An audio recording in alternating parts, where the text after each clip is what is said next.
PPP. Usapan at the central office yung public-private partnership. We welcome now partnerships from our engaged stakeholders, particularly the classroom shortage para na-address na po natin yan as earlier projected. May mga loan na rin daw na naiproseso mula sa iba't ibang bangko tulad ng World Bank para sa repair, konstruksyon at retrofit ng classrooms. Pero inaasahang magsisimula pa lamang sa 2026 ang mga konstruksyon sa rehiyon. Samantala, sa kasalukuyan, nasa mahigit 2.7 million ang enrollees sa Central Luzon ngayong taon. Mas mababa ng 3.89% kumpara sa 2.9 million enrollees noong 2024. Bagamat hindi pa tukoy ang dahilan ng pagbaba, maaari pa naman umunong humabol ang mga mag-aaral na hindi pa nakakapag-enroll sa buong first quarter ng academic year. Kasama si Ashley Punzalan, Arlen Salonga, CLTV 36 News. Samantala, hindi lahat ng kabataan may luxury na mag-aral ng buong araw. Ang iba, kailangang maghanap buhay, mag-alaga ng pamilya o lumaban para sa kanilang kalusugan. Sa Don Jesus Gonzalez High School o DJGHS sa Mexico, Pampanga, binigyan tinig ang mga mag-aaral na may ganitong sitwasyon sa pamamagitan ng Open High School Program. Isang alternatibong paraan para sa mga nagnanais pa rin makapagtapos sa kabila ng mga balakid sa buhay. Narito si MC Galang para sa mga detalye. Sa paaralan, importante na walang maiiwang estudyante na gustong makapagtapos kahit may iba silang responsibilidad sa buhay. Ito umano ang layunin ng Don Jesus Gonzalez High School o DJGHS, kaya't nagbukas sila ng Open High School Program. For those students naman na hindi pwede ng face-to-face in their parents or sometimes may sakit yung mga magulang nila, they need to attend to them. Meron ng adult din doon sa aming mga estudyante, specifically yung mga nagtatrabaho na gusto pa rin mag-aral. So, we cater, no? Yung kung for those students na cannot attend regular classes. Bilang parte ng kanilang inisyatiba, nagkakaroon ang paaralan ng modular learning para sa mga estudyanteng nakapaloob sa programa. Every week pumupunta sa last school to get the module and then para i-submit din yung mga nagawa nilang module. So for now, once a week sila, but there will be a time na magiging twice a month na lang yung pagre-report nila sa school. What is in particular is that we are able to monitor their learning through modules. Ayon naman kay Lolita Gagi, guidance counselor ng junior high school, binuksan muli ang Open High School upang tugunan ang tumataas na drop rate sa paaralan. Ang Open High School ay nag-start po noong 2012 na kung saan marami po yung malaki yung dropout rate natin. So from that time na 2012, mahigit 100 yung dropout natin from first year to fourth year. Yung pong mga students na naka-enroll sa Open High School, ito po yung may mga speech and medical problem, nagko-convulsion. Meron po silang poor health condition. Meron naman pong buntis, kasalukuyan, buntis dun sa time na yon. Meron din po merong PTB disease. At saka yung iba, they live far from school, mga overage. Meron ding mga nagtatrabaho full-time and yung iba naman po part-time lang. Malaking tulong nila ang ganitong programa na ikinatuwa ni Gagi dahil lahat ng grade 10 students noong nakaraang taon ay nakapagtapos. Batay din sa datos, mayroon na lamang 14 na estudyante ang naka-enroll sa naturang programa ng DJGHS ngayong school year 2025 to 2026. Sa pamamagitan ng Open High School Program, isang mensahe ang ipinapaabot ng DJGHS. Anumang hadlang sa pag-aaral ay pwede pa ring malampasan kung may sistemang inklusibo, maagap at maka-estudyante. MC Galang, CLTV 36 News. Kabalen, isang tulog na lang at ipagdiriwang na naman ng pinakainabang ang Apong Iru Festival sa bayan ng Apalit. Inaasahan dadagsa mga deboto at bibisita sa 3 araw na selebrasyon mula June 28 to 30. Kaya naman kamustahin natin ang mga hakbang na ginagawa ng LGU para sa isang ligtas, malinis at maayos na fiesta mula kay Municipal Administrator Glenn Danting na nasa linya ng telepono ngayon. Magandang gabi po, Sir Glenn. Magandang gabi po at sa lahat po ng mga deboto at mga tagapakinig ng ating programa. Magandang gabi po. Sir Glenn, ano po yung kasalukuyang estado ng paghahanda para sa paparating na Apong Iru Festival? Well, sa awa po ng Diyos, at tayo po sa tingin namin ay handang-handa na ang bayan para sa pagdaliwang ng kapistahan ng ating pinakamamahal na patrong si Apong Iru. Nandiyan na po ang ating mga paghahanda na po ang ating kaidugan, ang ating mga tahanan ng prosesyon at doon din po sa kapalangan na halos lahat po ng mga state ay handang-handa na para sa pagdaliwang. Yes, Sir Glenn, alam natin na itong pista na ito ay, kumbaga, mahihirapan tayo talagang yearly gawing 100% na walang maaksidente o masasaktan. Ano yung mga hamon na nararanasan nyo sa paghahanda at kung paano nyo po ito nare-resolve ngayong taon? Well, tama nga po kayo. No? Hindi man natin ma-achieve yung 100% or zero incident sa ating mga katulad ng ating mga nakaraang pagdiriwang. Pero sa panahon po ito, talagang nagdoble kasi yung ating manpower at ang ating mga augmentation galing sa PNP, sa Coast Guard, at yung ating mga, pati yung ating mga barangays na hindi nagse-celebrate sa tuwing June ay kasama na natin sa paghanda para sa kaligtasan at kaisa ng ating mga daan. Kaya po, we are expecting na kahit na mahirap pa ma-achieve yung zero casualty, pero we will limit it to the minimum. Sir Glenn, ano po yung plano natin para sa crowd control? Kasi syempre, madami pong pupunta dito. Hindi lang mga karatig probinsya, hindi lang siguro taga Metro Manila o ibang panig ng bansa. Meron din siguro na manggagaling sa labas ng Pilipinas. Ano po yung traffic management natin sa araw ng piyesta? Meron po bang ibang ruta na pwedeng daanan itong ating mga bisita? Well, yung sa 28 kasi, ang pinaka-crowded dyan, yung ating kailugan, no? Yung mga dikes. Yung sa 29 naman, yung ating sa may simbahan.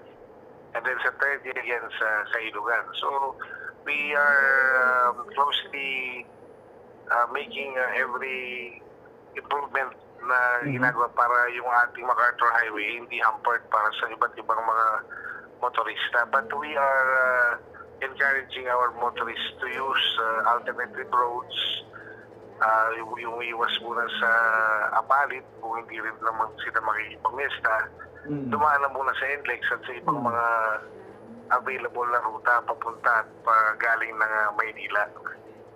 Sir Glenn, meron na pa tayong inaasahang bilang ng mga dadalo sa Apong Iru Festival ngayong taon? Ayan po ang medyo nahihirapan kami yung pagbilang ng bisita ni Apong Iru dahil sa lawak ng coverage ng pagdiriwang, nahihirapan tayong tansyahin, no? Ang crowd sa lawak pa naman ng ating ilog at sa haba ng ating mga kalsada. Alam natin, kilalang-kilala yung pista ni Apong Iru sa pagdami ng mga bisita sa mga lugar na yan. Ayun po.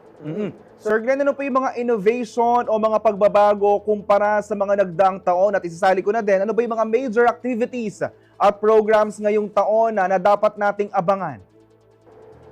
Well, tapos po sa mga ilang araw ng pagdiriwang yung ating street dance competition, narinig natin yung bagong festival song ng Bayan ng Apalit. Ano po na ginawa ng Artist Santa Rita sa mga tulong ng ating kaibigan si Mrs. Graciela Tatanco Beltran. At naganap din po yung ating kusina sa Lipeña dahil magaling din naman magluto ang mga taga-Apalit. At of course, yung ating Miss Apalit kagabi. So, nanakoronahan na rin yung Miss Apalit. So, tayo naman po itatako na yan sa of course, ito ilabas sa this will include yung ating celebration ng 90th Novena Masses sa ating St. Peter de Apostle Palace. So, hinihintay na lang natin yan bukas yung libat, and then yung limbon, and then yung palatad. So, this will be yung highlight ng ating pagdiriwang. Yes, Sir Glenn, alam natin na itong Apong Iru, itong festival na ito ay kumbaga isang pagkakakilanlan ng bayan ng Apalit, Pampanga. Pero ano po yung plano natin para hindi po ito mamatay upang magpatuloy pa ito hanggang sa mga susunod na henerasyon? Meron po ba tayong kumbaga information dissemination? Ito po ba ay ikinukwento ng mga matatanda sa kanilang mga apo o meron ba tayong mga iba pang ginagawa upang may sustainability ang naturang festival sa mga susunod na taon? Ang sustainability po ng pagdiriwang na ito ay walang effort from yung sa ating side, bumagyo man yan, pandemic man yan, malaki man yung ilog. Yes. Tayo po ay patuloy sa pagdiriwang at sapagkat ang pasasalamat sa Panginoon sa pamamagitan ng ating mga mahal na mga patron saints ay wala pong walang dahilan para hindi mo gawin. So, ang lagi lang namin hinihingi at paalala sa ating mga babae ay yung lagi nating idadaan sa pagrespetuhan yung ating tradisyon. Halimbawa, yung pasaan. Siyempre, kung lalo na sa araw ng Lunes, maraming mga bata napapasok sa eskwela, maraming trabahante. So, respeto lang po natin. Huwag natin silang gagawing wala silang basahin. Parang gano'n ba yung basta tradisyon lagi sinasabi ng ating mayor, lagyan natin ng respeto para maayos, masaya ang ating mga pagdiriwang. Gano'n po. Yes, Sir Glenn. Gusto ko malaman kasi marami po ang kumbaga may bangka sa Apalit, sa Macabebe, sa Masantol, doon sa mga bayan po na yun na magkakatabi. Papayagan po ba natin na kumbaga makisali yung mga bangkang hindi registered? Kasi sa mga nagdaang taon, meron po tayong registration. Ngayong taon po ba magiging mahigpit po tayo kapag hindi registered ang bangka ay hindi po ba makakasali? Ayan po, tama po yan. Nagkakaroon po ng regulation sa ating mga sasali mga boats. So yung ating Coast Guard, naka-station po sila doon sa ilalim ng ating tulay. At they are making sure na itong mga boats nito ay at least kumukonforme sa safety standards dahil yan po ang ating unang-unang gusto siguraduhin yung safety ng ating mga riders. At mabakit po pala, sir, itong linya ng NGCP at nakatawid doon sa ating Pampanga River ay magkakaroon po yan ng shutdown. So, expect po natin na magkakaroon tayo ng interruption sa ating kuryente ng mga around 15 to 30 minutes para lang matanggal yung linya, ma-isolate. Kaya po sa umaga yun hanggang sa hapon. So, all throughout the event, siniguro po ng NGCP na hindi po magiging delikado ang linya nila na nakakosa sa Pampanga River. But of course, with extreme caution din sa ating mga boat riders. Sige, Sir Glenn, before we let you go po, bibigyan po namin kayo ng pagkakataon upang kausapin lahat ng nagbabalak na sumali sa ating kapistahan bukas sa 3 araw na fiesta. Ito po, pakiusapan natin sila, paalalahanan upang sila ay maging parte din ng safety ng selebrasyon. Ako po, magandang gabi po sa inyo lahat at nakalan po ng ating mayor, Mayor Jude Taco, ng ating Vice Mayor Peter Lo, sa lahat po ng bumubuo ng Fiesta Committee sa pamumunan ni Sir Paul Sarmiento. Inaanyayaan po namin kayo na mag-isa sa pagdiriwang ng Fiesta de Apong Iru at sa ating namang mga kababayan, ibigay po natin ang ating pagtataguyod ng respeto at pagmamahal sa ating mga bisita at sa mga motorista na dadaan sa ating mga kalsada. Sa 3 araw po ng ating kapistahan at paalala lamang po sa ating mga manginginom, ang alak ay hanggang tiyan lamang at huwag na natin itala hanggang sa ating mga ulo. Lamang po at happy fiesta niya po. Yes, happy fiesta Apong Iru. Ayan, maraming salamat po kay Sir Glenn Danting, ang Municipal Administrator po ng Bayan ng Apalit. Manatili nakatutok po para sa ibang mga balita ngayong araw.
Nagbabalik ang CLTV 36 News. Nagpositibo sa E. coli ang ilang sibuyas na ibinebenta sa isang pamilihan sa Maynila. Dahilan para magbabala ang Department of Agriculture laban sa smuggled na produkto. Ayon sa ahensya, posible itong magdulot ng malubhang sakit at panganib sa kalusugan ng publiko. Magbabalita si Bryce Oracion.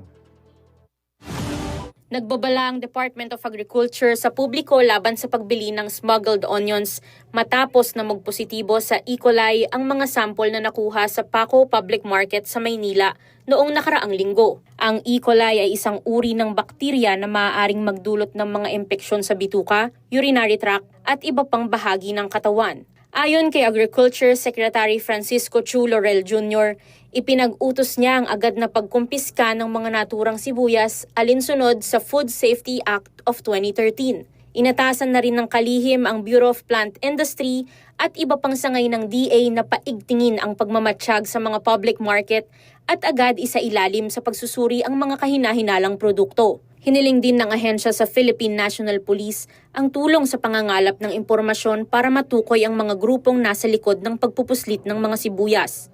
Iginiit din ng DA na wala silang inilabas na import permit para sa mga sibuyas sa kasalukuyan bilang suporta sa direktiba ni Pangulong Ferdinand Marcos Jr. na protektahan ng mga lokal na magsasaka lalo't katatapos pa lamang ng anihan. Matatandaan nitong April 26, 2025, aabot sa 1.7 million ang nakumpiskang smuggled onions sa Mexico, Pampanga na galing China. Nagpositibo naman sa salmonella ang mga naturang sibuyas. Kasama si Raymond Tasoy, Bryce Oracion, CLTV 36 News. Sa kulungan ng bagsak ng tatlong drug pusher matapos maaktuhang nagbebenta ng shabu sa ikinasang bypass operation sa Barangay Santa Elena, Orion, Bataan, hating gabi nitong Miyerkules, June 25. Isang sachet ng shabu ang isinilid ng mga sospek kapalit ng 500 peso marked money mula sa pusher buyer ng Orion Municipal Police Station Drug Enforcement Unit. Maliban dito, nasabat din mula sa kanila ang tinatayang 6 na gramo pa ng shabu na may standard drug price na 40,800 pesos. Dinala sa Bataan Provincial Forensic Unit ang mga ebidensya para sa laboratory testing. Habang nakakulong na sa Orion Police Station ang mga sospek na nahaharap sa kasong paglabag sa Republic Act 9165 o Comprehensive Dangerous Drugs Act.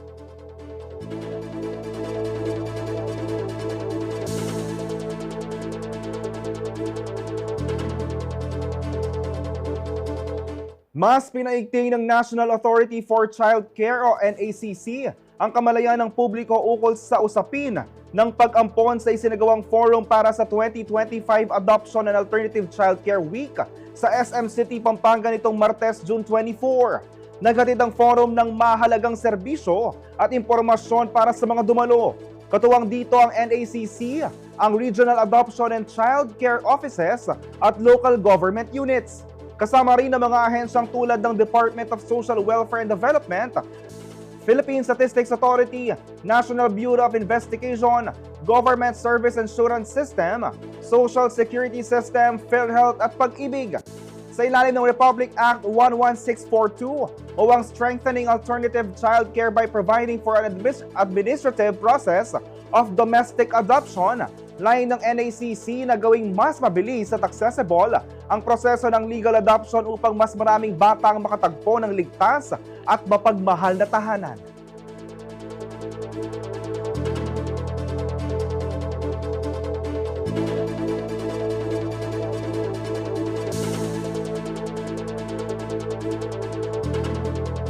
Samantala, bigong nanalo ang kanilang laban ng kontra-Korean team ang National University Nazareth School ng Pilipinas sa NBA Rising Stars Invitational ngayong Biyernes.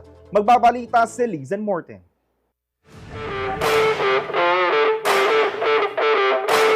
Dikdikan ang naging labanan ng Pilipinas at Korea sa NBA Rising Stars Invitational na ginanap sa Institute of Technical Education o ITE Westport Stadium sa Singapore ngayong Biyernes, June 27. Bigong manalo ang koponan ng Pinas na National University Nazareth School o NUNS kontra sa Korean team na Yongsan High School. Sa score na 83-79, inungusan ng pambato ng Yongsan ng NU dahilan para maging undefeated sila with a 2-0 win-loss late. habang 1-1 naman ang kasalukuyang standing ng Nazareth School sa naturang torneo. Matatanda ang unang nanalo ang pambansang koponan kontra Assumption College Thornbury ng Thailand sa score na 81-60 nitong Huwebes, June 26. Samantala, aabangan naman ng basketball fans ang classification match na gaganapin sa Sabado, June 28, kung saan malalaman kung sino mga koponan ang makaaabante para sa finals ng laro. Nagaganapin naman sa Linggo, June 29, sa parehong sports venue. Liz and Morten, CLTV 36 News. Manatiling nakatutok para sa iba pang mga balita ngayong araw.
Nagbabalik ang CLTV 36 News. Plano raw maglunsad ng mentorship program para sa mga business students ang bagong presidente ng Young Entrepreneurs of Pampanga. Layunin ng programa na bigyang gabay ang mga kabataan nagnanais pasukin ang mundo ng negosyo. Magbabalita si Ashley Punzalan. A night of glamour, inspiration, and relationship building. Ganito ipinagdiwang ng Young Entrepreneurs of Pampanga o YEP ang kanilang ika-9 na anibersaryo sa kanilang Threads of Tomorrow Anniversary Gala Night na ginanap sa Clark Marriott Hotel, Clark, Pampanga nitong Huwebes, June 26. It's our first gala night kasi usually it's just a dinner. So this time, it's our first kasi lumalaki na rin yung YEP, yung Young Entrepreneurs of Pampanga. And it's our 9th anniversary. So this one, it's a theme with the Threads of Tomorrow because we are now on the road to our 10th year. So we're weaving it to going there. Sa pagbubukas ng programa, nagbalik tanaw ang YEP sa kanilang milestones at accomplishments nitong nakaraang taon sa pangunguna ni outgoing YEP President Ira Medina. Binigyang pagkilala si Medina at iba pang outgoing officers para sa kanilang dedikasyon at mahusay na pamumuno, lalo na sa pag-organisa ng mga makabuluhang aktibidad ng organisasyon. Isa sa mga highlight ng gabi, ang keynote speech ni Chinky Tan, isang kilalang autor at entrepreneurial mentor. Pinangunahan naman ni Pampanga Chamber of Commerce and Industry o PAMCHAM President Attorney Paul UC ang induction ng mga bagong opisyal at members ng YEP. Itinalaga bilang presidente ng YEP para sa fiscal year 2025 to 2026 si Albert Guzman ng EcoZone Travel and Tours. Saludo raw siya sa pamumuno ni Medina at layunin niyang ipagpatuloy at paunlarin pa ang mga naumpisahang programa ng organisasyon. Isa sa mga pangunahing inisyatiba ni Guzman ang paglulunsad ng mentorship program para sa mga business students sa iba't ibang universidad sa Pampanga. Kudos muna to Press Ira. No? It's such a wonderful term with her. And I'm so grateful na ako ang magtutuloy ng sinumulan niya. I just wanna continue the story because lahat naman yan may pattern. That lahat yan we weave it to a better, to become a better organization. I want to create a mentorship not just for the whole YEP but also for the aspiring young entrepreneurs there. Syempre, they wanna grow. They wanna know on how they could build a business, right? So, andito kaming mga YEP for to support them para bigyan sila ng opportunity to grow and to learn with other young entrepreneurs. Samantala, nagbigay rin siya ng mensahe sa mga kabataang nangangarap pasukin ang business industry. Just don't be afraid. Nakakatakot talaga siya. Having a business or building your own business is actually a risk. But if you have mentors like the Young Entrepreneurs of Pampanga, you will be guided. You will learn from a lot from us kung paano natin mapapalago yung negosyo and at the same time on how we could also lead. Kasi sa Young Entrepreneurs of Pampanga, it's not just managing the business, it's also leading the people and the people around you. Dagdag pa niya, handang tumulong ang YEP sa mga bagong entrepreneurs sa probinsya na nangangailangan ng gabay at suporta sa kanilang pagsisimula. Ashley Punzalan, CLTV 36 News. Samantala, mahigit 50 participants ang nakaisa sa isinagawang Walk for the Friendship Trees bilang paggunita sa Arbor Day 2025. Ito ay upang ipanawagan ng patuloy na pangangalaga ng 259 na punong nakahanay sa PhilAm Friendship Highway sa Angeles City, Pampanga. Pinangunahan ng Save the Trees Coalition ang aktibidad. Katuwangang Culture Shock 2.0, Angeles University Foundation, Biological Science Society at Greening CAS. Ayon kay STC President Dina Frias Zulueta, nagpasalamat siya sa naging desisyon ng Court of Appeals noong April 14, 2025 kung saan pinabura ng korte ang hindi pagputol sa mga naturang puno matapos matuklasang walang kaukulang permit ang Department of Environment and Natural Resources o DNR at Department of Public Works and Highways para rito. Gayunpaman, patuloy pa rin na umunong dinidinig ang usaping makaraan itong iakyat sa Korte Suprema dahil sa inihaing petisyon for certiorari ng Office of the Solicitor General na kumakatawan sa dalawang nabanggit na ahensya. Pagtapos ng programa sa isang community reflection circle kung saan hinimok ng STC ang publiko na maging mapagmatsyag, magsumbong ng anumang iligal na pamputo ng puno at suportahan ang mga inisyatibang pangkalikasan sa Angeles City.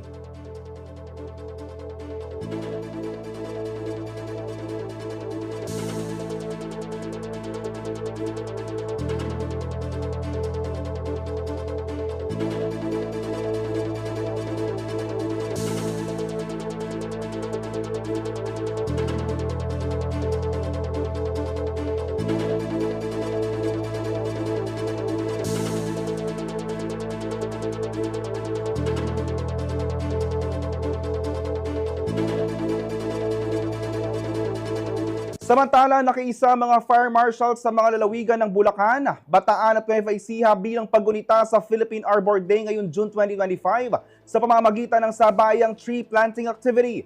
Sa Bulacan, pinangunahan ni Provincial Fire Marshal Ernesto Pangandahan ang pagtatanim ng mga puno sa Barangay Peñabatan, Pulilan kasama ang mga opisyal. Sa Bataan, aktibong lumahok ang mga tauhan ng Mariveles Fire Station sa Barangay Biyaan, habang sa Nueva Ecija pinangunahan ni Acting Municipal Fire Marshal Roberto Magno ang tree planting sa Barangay Alua, San Isidro. Layon ng aktibidad na ito na palakasin ang pangangalaga sa kalikasan at muling pagpapanumbalik sa kagubatan ng Central Luzon. Bilang bahagi ng mas malawak na kampanya para sa regreening at environmental stewardship.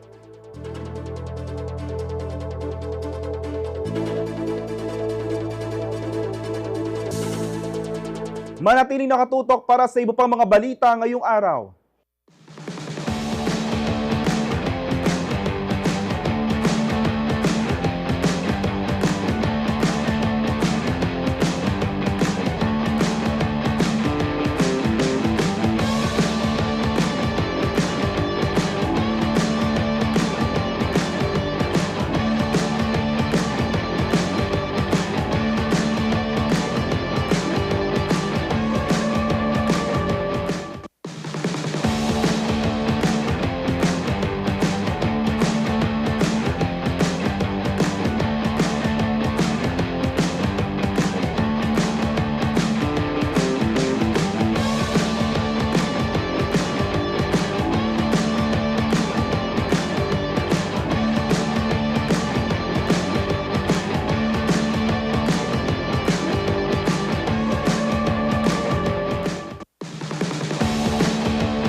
Nagbabalik ang CLTV 36 News para sa ulat panahon.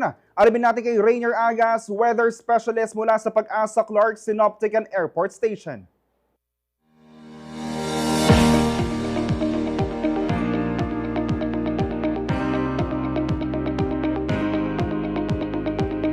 Ito po ang pagtaya ng panahon sa susunod na 24 oras ngayong araw ng Biyernes, June 27, 2025. Patuloy pa din po magpapaulan ang hanging habagat sa bahagi ng Visayas, Mindanao at western section ng Central at Southern Luzon. Dahil po dito, ang Metro Manila, Visayas, Mimaropa, Northern Mindanao, Caraga, Pangasinan, Zambales, Bataan, Tarlac, Pampanga, Bulacan, Cavite, kasama po ang Batangas, ay makakaranas ng maulap na papawirin na may mga kasamang pagulan, pagkidlat at pagkulog dahil po sa epekto ng hanging habagat. Kaya pag-iingat po sa banta ng pagbaha at pag-uho ng lupa dahil sa katamtaman at minsan ay malalakas na mga pagulan. Samantala, ang natitirang bahagi natin bansa ay asahan natin ng bagyang maulap na papawirin na may mga tsansa ng mga pagulan, pagkidlat at pagkulog sa bandang hapon o sa gabi. Dulot naman po ng localized thunderstorm. Ito po ang pinaka-latest mula dito sa Pag-asa. Muling rumampa ang ganda, galing at kumpiyansa ng Pilipinas sa international stage matapos magningning ni Tara Valencia sa Miss Supranational 2025 Preliminaries. Nagmistulang Diyos sanang entablado ang pambato ng Pilipinas sa kanyang pagrampas sa evening gown at confidence round. Kaya naman sabik na ang buong bayan sa nalalapit na Coronation Night ngayong June 27 sa Poland. Alamin natin ang detalye sa report na ito. Muling pinatunayan ng Pilipinas ang lakas nito sa international pageant scene matapos magninging si Tara Valencia sa preliminary competition ng Miss Supranational 2025 na ginanap sa Malopolska, Poland. Sa segment ng evening gown competition, umani ng papuri ang pambato ng Pilipinas, suot ang isang stunning white gown na likha ni Larry Espinosa. Puno ng silver stones at sequins ang gown na may eleganting arm cape. Sa kanyang Instagram post, ibinahagi ni Tara ang detalye ng kanyang gown kasama ang caption na "Like grace that glides on water, as one with white wings and quiet strength." Pagdating naman sa confidence round, humakot ng atensyon si Valencia sa kanyang fiery at fierce aura. Suot ang isang tangerine cut-out one-piece swimsuit na likha ng batikang Filipino designer na si Boom Sason. Hangad ni Tara Valencia na masungkit ang ikalawang Miss Supranational crown matapos ang tagumpay ni Mucha Johanna Datul noong 2013. Ang Grand Coronation Night ng Miss Supranational 2025 ay gaganapin ngayong June 27 sa Poland at June 28 naman sa Pilipinas. Patuloy ang suporta ng mga Pilipino kay Tara at marami ang umaasa na siya na ang magdadala ng panibagong tagumpay para sa bansa. Dani Cagino, CLTV 36 News. Samantala, 3 prestihiyosong parangal ang nasungkit ng CLTV 36 sa katatapos lamang ng KPB Golden Dove Awards. Inialay ng himpilan ng mga naturang pagkilalang sa mamamayan ng Central Luzon na patuloy ang pagsuporta sa lokal na pamamahayag at mga programang nagsusulong ng kapakanan ng publiko. Narito pong report.